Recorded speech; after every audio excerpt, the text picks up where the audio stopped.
Shalom, Shalom Elohim, damai sejahtera Allah, Tuhan kita Yesus Kristus menyertai kita semua.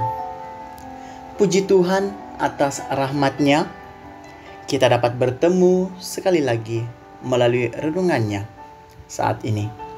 Untuk meneruskan pembelajaran firman Tuhan, mari kita berdoa bersama, menyerahkan seluruh keberadaan kita ke dalam tangan Tuhan. Saya pimpin kita di dalam doa. Tuhan, Allah Bapa kami yang ada di dalam kerajaan surga, kami mengucap syukur dan berterima kasih kepadamu. Sesungguhnya Engkaulah Allah kami yang maha kuasa, yang selalu mendampingi hidup kami, dahulu, sekarang, dan selamanya. Sertailah renungan firman-Mu yang akan kami pelajari bersama, dimulai dari yang pertama dan sehinggalah yang terakhir. Kami serahkan waktu ini ke dalam tangan-Mu, dalam nama-Mu. Semua kita yang percaya katakan amin. Saudara, teks pembacaan kita hari ini terambil di dalam Yehezkiel pasal yang ke-37, dimulai ayat 7 hingga ayat yang ke-14. Sekali lagi, terambil di dalam Yehezkiel pasal yang ke-37, dimulai ayat 7 hingga ayat yang ke-14. Saya bacakannya untuk kita. 7.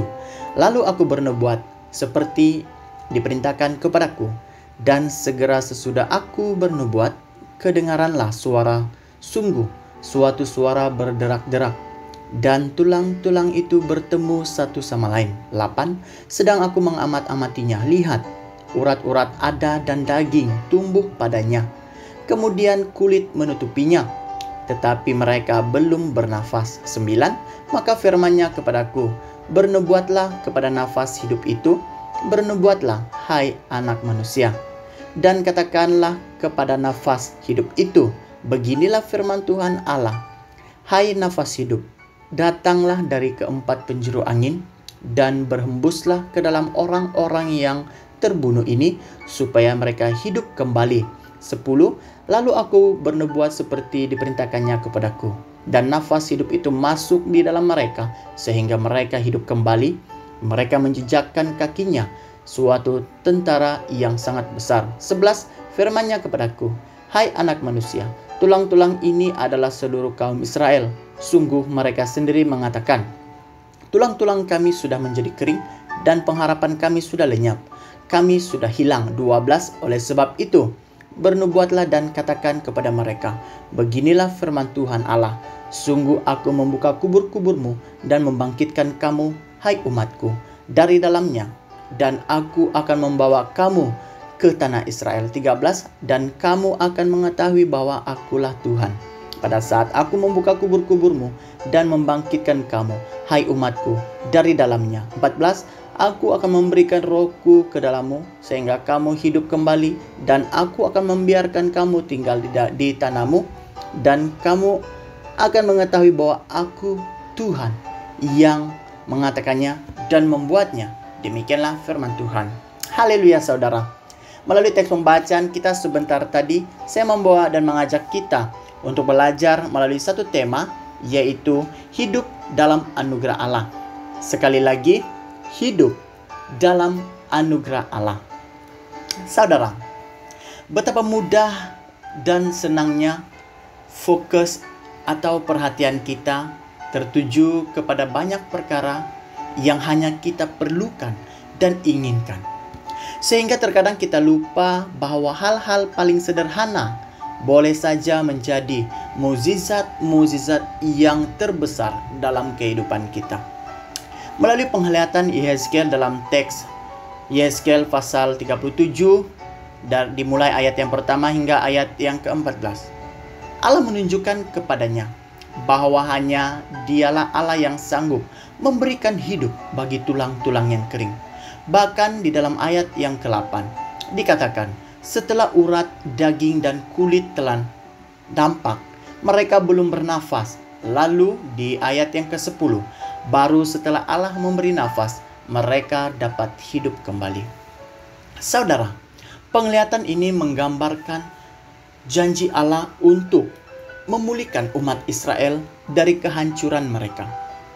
Hal ini juga mengingatkan kepada kita, saudara, bahwa apapun yang kita miliki, apakah ianya dari harta kelimpahan kita, kekayaan, fisikal sehat, tinggi atau rendah, semua itu tidaklah berarti kecuali Allah memberikan kita nafas kehidupan. Bagaimana jika kita mengucap syukur kepada Allah untuk berkat-berkat sederhana dalam hidup yang kita miliki saat hari ini? Di tengah pergumulan kita seharian, marilah kita berhenti sejenak untuk menarik nafas sedalam-dalamnya. Dan biarlah segala yang bernafas memuji Tuhan. Dikatakan di dalam Mazmur 150 ayat 6.